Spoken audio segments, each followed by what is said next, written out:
બહાદુર, નિર્ભય અને સાહસિક છું. અંગ્રેજોને મારી ઝાંસી કદાચ પણ નહીં આપવા દઉં. મેં મારી ઝાંસી નહીં દોરી. હું રાણી લક્ષ્મીબાઈ. મારો જન્મ 19 નવેમ્બર 1828ના રોજ કાશીમાં થયો હતો. મારા પિતાનું નામ મોરોત્તમ તાંબે અને મારી માતાનું નામ ભાગીરથી તાંબે છે.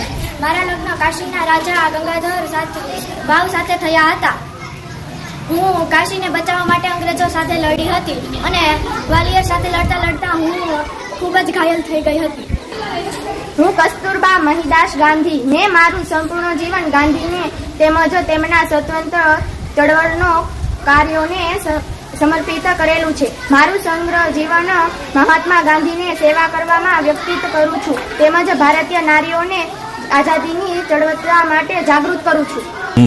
મારું નામ મેડમ ભીખાઈજી કામા છે. હું ભારત દેશની સ્વાતંત્ર્ય ચળવળની સૈનિક છું. ભારતની આઝાદી માટે હું દેશ વિદેશમાં ફરીને ભારતના યુવાનોને આઝાદીની લડત માટે જાગૃત કરું છું. મેં ભારતની આઝાદીનું સ્વપ્ન જોયું છે અને હું એવી પહેલી ભારતીય નારી છું કે જેને વિદેશમાં સ્વતંત્ર ભારતનો ધ્વજ લહેરાવ્યો છે. ભારત માતા કી જય. મારું નામ મેડમ ભીખાઈજી કામા. હું ભારત દેશની સ્વતંત્ર ચળવળની સૈનિક છું. ભારતની આઝાદી માટે હું દેશ વિદેશ ફરીને ભારતના યુવાનોને આઝાદી લડત માટે જાગૃત કરું છું. મેં ભારતની આઝાદીનું સ્વપ્ન જોયું છે અને હું એવી પહેલી ભારતીય નારી છું કે જેને વિદેશમાં સ્વતંત્ર ભારતનો ધ્વજ લહેરાયો છે. જય ભારત માતા કી જય. નામ સર્વપલ્લી ડોક્ટર રાધાકૃષ્ણ છે.